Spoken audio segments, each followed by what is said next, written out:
ಬೆಳಗಿನ ತಿಂಡಿನ ಏನು ಮಾಡಬೇಕು ಅಂತ ಯೋಚನೆ ಮಾಡ್ತಾ ಇದ್ದೀರಾ? ಹಾಗಾದರೆ ನಾನಿವತ್ತು ದಿಢೀರಂತ 10 ನಿಮಿಷದಲ್ಲಿ ರೆಡಿಯಾಗೋ ಅಂಥ ಒಂದು ಬ್ರೇಕ್ಫಾಸ್ಟ್ ರೆಸಿಪಿನ ಹೇಳ್ಕೊಡ್ತಾ ಇದ್ದೀನಿ. ಅದೇನಪ್ಪ ಅಂದರೆ ಕ್ಯಾಬೇಜ್ ರೈಸ್. ಇವತ್ತು ತುಂಬ ಸುಲಭವಾಗಿ ಕ್ಯಾಬೇಜ್ ರೈಸ್ನ ಯಾವ ರೀತಿ ಮಾಡೋದು ಅಂತೇಳಿ ತೋರಿಸ್ಕೊಡ್ತಾ ಇದ್ದೀನಿ. ಬನ್ನಿ ಹಾಗಾದರೆ ನೋಡ್ಕೊಳ್ಳೋಣ. ಮೊದಲಿಗೆ ನಾನಿಲ್ಲಿ ಸ್ಟವ್ ಮೇಲೆ ಒಂದು ಫ್ರೈಯಿಂಗ್ ಪ್ಯಾನ್ ಇಟ್ಕೊಂಡಿದ್ದೀನಿ. ಅದಕ್ಕೆ ಸುಮಾರಾಗಿ ಒಂದು 2 ರಿಂದ 3 ಟೇಬಲ್ ಸ್ಪೂನಷ್ಟು ಅಡುಗೆ ಎಣ್ಣೆನ ಹಾಕ್ಕೊಂಡು, ಎಣ್ಣೆ ಬಿಸಿ ಆದಮೇಲೆ ನಾನಿಲ್ಲಿ ಒಂದು ಬೆಳ್ಳುಳ್ಳಿನ ಈ ರೀತಿ ಚಿಕ್ಕದಾಗಿ ಕಟ್ ಮಾಡಿ ಹಾಕೋತಾ ಇದ್ದೀನಿ. ಅದರ ಜೊತೆಗೆ ನಾನಿಲ್ಲಿ 2 ಮೀಡಿಯಮ್ ಸೈಜ್ ಈರುಳ್ಳಿನ ಈ ರೀತಿ ಉದ್ದುದ್ದವಾಗಿ ಕಟ್ ಮಾಡಿ ಇಟ್ಕೊಂಡಿದ್ದೆ. ಅದನ್ನು ಕೂಡ ಹಾಕ್ಕೊಂಡು ಫ್ರೈ ಮಾಡ್ಕೋತಾ ಇದ್ದೀನಿ. ಈರುಳ್ಳಿ ಎಲ್ಲ ಟ್ರಾನ್ಸ್ಪರೆಂಟ್ ಆಗೋವರೆಗೂ ನಾವು ಫ್ರೈ ಮಾಡಬೇಕಾಗತ್ತೆ. ಈರುಳ್ಳಿ ಎಲ್ಲ ಟ್ರಾನ್ಸ್ಪರೆಂಟ್ ಆದಮೇಲೆ ನಾನಿಲ್ಲಿ ಒಂದು ಟೊಮೊಟೊನ ಈ ರೀತಿ ಚಿಕ್ಕದಾಗಿ ಕಟ್ ಮಾಡಿ ಹಾಕ್ಕೊಂಡಿದ್ದೀನಿ. ಹಾಗೆ ಒಂದು ಅರ್ಧ ಕಪ್ಪಷ್ಟು ಹಸಿ ಬಟಾಣಿ, ಜೊತೆಗೆ ಒಂದೇ ಒಂದು ಹಸಿಮೆಣ್ಸಿನ್ಕಾಯಿನ ಈ ರೀತಿ ಮಧ್ಯದಲ್ಲಿ ಕಟ್ ಮಾಡಿಕೊಂಡು ಹಾಕ್ಕೊಂಡಿದ್ದೀನಿ. ಇವಾಗ ಇದರೊಳಗಡೆ ರುಚಿಗೆ ತಕ್ಕಷ್ಟು ಉಪ್ಪನ್ನು ಹಾಕ್ಕೊಂಡು ಟೊಮೊಟೊ ಎಲ್ಲ ಸಾಫ್ಟ್ ಆಗಬೇಕು ಅಲ್ಲಿವರೆಗೂ ನಾವು ಇದನ್ನು ಫ್ರೈ ಮಾಡ್ಕೋಬೇಕಾಗತ್ತೆ. ಫ್ರೆಂಡ್ಸ್, ತುಂಬಾ ಚೆನ್ನಾಗಿರುತ್ತೆ. ಒಂದು ಸಲ ಟ್ರೈ ಮಾಡಿ, ಮತ್ತೆ ನೀವೇ ಮಾಡ್ತೀರಾ, ಅಷ್ಟು ಟೇಸ್ಟಿಯಾಗಿರುತ್ತೆ ಇದು.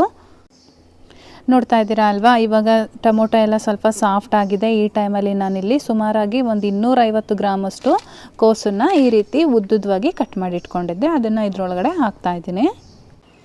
ನಾನು ಇದಕ್ಕೆ ಸುಮಾರು 2 ಕಪ್ಪಷ್ಟು ರೈಸ್ನ ಮಿಕ್ಸ್ ಮಾಡ್ತೀನಿ. ಅದಕ್ಕೆ 250 ಗ್ರಾಮ್ ತೊಗೊಂಡಿದ್ದೀವಿ. ನೀವೇನಾದರೂ ರೈಸ್ ಜಾಸ್ತಿ ಹಾಕ್ತೀರಿ ಅನ್ನೋದಾದರೆ ಸ್ವಲ್ಪ ಜಾಸ್ತಿನೇ ಹಾಕೋಬೇಕಾಗುತ್ತೆ ಕ್ಯಾಬೇಜ್ನ. ಈ ರೀತಿ ಎಲ್ಲ ಚೆನ್ನಾಗಿ ಮಿಕ್ಸ್ ಮಾಡಾದಮೇಲೆ ಒಂದು ಲಿಡ್ ಕ್ಲೋಸ್ ಮಾಡಿ ಒಂದು 4 ರಿಂದ 5 ನಿಮಿಷಗಳ ಕಾಲ ಇದನ್ನು ಬೇಯಿಸ್ಕೊಳ್ಳಿ. ಆದಷ್ಟು ಮೀಡಿಯಮ್ ಫ್ಲೇಮಲ್ಲಿ ಇಟ್ಕೊಂಡು ಬೇಯಿಸ್ಕೊಳ್ಳಿ. ಮಧ್ಯೆ ತಿರುಗಿಸ್ಕೊತಾ ಇರಿ. ನೋಡಿ, ನಾನು ಒಂದು 5 ರಿಂದ 6 ನಿಮಿಷ ಆದಮೇಲೆ ನಾನಿಲ್ಲಿ ಓಪನ್ ಮಾಡಿ ತೋರಿಸ್ತಾ ಇದ್ದೀನಿ. ಇವಾಗ ಕ್ಯಾಬೇಜ್ ಎಲ್ಲ ಚೆನ್ನಾಗಿ ಬೆಂದಿದೆ. ಇವಾಗ ಇದಕ್ಕೆ ಬೇಕಾಗಿರೋ ಅಂಥ ಮಸಾಲೆಗಳು ಹಾಕ್ಕೊಳ್ಳೋಣ. ನಾನಿಲ್ಲಿ ಒಂದು ಅರ್ಧ ಟೀ ಸ್ಪೂನಷ್ಟು ಧನಿಯಾ ಪೌಡ್ರು, ಅರ್ಧ ಟೀ ಸ್ಪೂನಷ್ಟು ಗರಂ ಮಸಾಲ ಪೌಡ್ರು, ಒಂದು 1/4 ಟೀ ಸ್ಪೂನಷ್ಟು ಅರಿಶಿನ ಪುಡಿ, ಹಾಗೆ ನಮ್ಮ ಖಾರಕ್ಕೆ ಅನುಗುಣವಾಗಿ ಖಾರದ ಪುಡಿ, ಜೊತೆಗೆ ಒಂದು 1/4 ಟೀ ಸ್ಪೂನಷ್ಟು ಜೀರಿಗೆ ಪೌಡ್ರು ಕೂಡ ಹಾಕೋತಾ ಇದ್ದೀನಿ. ಈಗ ಮಸಾಲೆ ಎಲ್ಲ ಇದರೊಳಗಡೆ ಚೆನ್ನಾಗಿ ಫ್ರೈ ಆಗೋ ಥರ 1 ನಿಮಿಷಗಳ ಕಾಲ ಇದನ್ನು ನಾವು ಫ್ರೈ ಮಾಡ್ಕೋಬೇಕಾಗತ್ತೆ. ನಾವೀಗ ಏನು ಮಸಾಲ ಪೌಡ್ರ್ ಹಾಕ್ಕೊಂಡಿದ್ದೀವಿ ಇದ್ರದ್ದು ಹಸಿ ವಾಸನೆ ಬರಬಾರ್ದು, ಅಲ್ಲಿವರೆಗೂ ನಾವು ಫ್ರೈ ಮಾಡ್ಕೊಳ್ಳೋಣ. ಫ್ರೈ ಮಾಡ್ಕೊಂಡಾದಮೇಲೆ ಇದಕ್ಕೆ ರೈಸ್ ಆ್ಯಡ್ ಮಾಡೋಣ. ಈ ರೀತಿ ಉದುರು ಮಾಡಿಕೊಂಡು ರೈಸ್ ಹಾಕ್ಕೊಳ್ಳಿ, ಆವಾಗ ಮಿಕ್ಸ್ ಮಾಡೋಕ್ಕೆ ಈಸಿ ಆಗುತ್ತೆ. ರೈಸ್ ಎಲ್ಲ ಹಾಕ್ಕೊಂಡಾದ್ಮೇಲೆ ಚೆನ್ನಾಗಿ ಇದನ್ನೊಂದು ಸರಿ ಮಿಕ್ಸ್ ಮಾಡ್ಕೊಳ್ಳೋಣ. ರೈಸ್ ಹಾಕಾದ್ಮೇಲೆ ನೀವು ಐ ಫ್ಲೇಮಲ್ಲಿ ಇಟ್ಕೊಂಡು ಮಿಕ್ಸ್ ಮಾಡ್ಕೊಳ್ಳಿ. ಇವಾಗ ನೋಡಿ ಚೆನ್ನಾಗಿ ಮಿಕ್ಸ್ ಆಗಿದೆ. ನಾನು ಲಾಸ್ಟಲ್ಲಿ ಇದಕ್ಕೆ ಕೊತ್ತಂಬರಿ ಸೊಪ್ಪನ್ನು ಹಾಕ್ತಾಯಿದ್ದೀನಿ. ಕೊತ್ತಂಬರಿ ಸೊಪ್ಪು ಹಾಕ್ಕೊಂಡು ಇನ್ನೊಂದು ಸರಿ ಚೆನ್ನಾಗಿ ಮಿಕ್ಸ್ ಮಾಡ್ಕೊಳ್ಳೋಣ.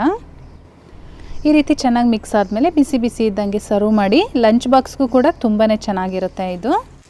ಫ್ರೆಂಡ್ಸ್, ಕ್ಯಾಬೇಜ್ ರೈಸ್ ರೆಡಿಯಾಗಿದೆ. ಇವತ್ತಿನ ರೆಸಿಪಿ ನಿಮಗೆಲ್ಲ ಇಷ್ಟ ಆಗಿದರೆ ದಯವಿಟ್ಟು ಲೈಕ್ ಮಾಡಿ, ಹಾಗೆ ನಿಮ್ಮ ಫ್ಯಾಮಿಲಿ ಮತ್ತು ಫ್ರೆಂಡ್ಸ್ ಜೊತೆ ಶೇರ್ ಮಾಡ್ಕೊಳ್ಳಿ. ಹಾಗೆ ನನ್ನ ಚಾನಲ್ನ ಸಬ್ಸ್ಕ್ರೈಬ್ ಮಾಡೋದಂತೂ ಮರಿಬೇಡಿ ಫ್ರೆಂಡ್ಸ್. ನಾನು ಮತ್ತೆ ನಿಮಗೆ ಇನ್ನೊಂದು ಈಸಿ ರೆಸಿಪಿಯೊಂದಿಗೆ ಸಿಗ್ತೀನಿ.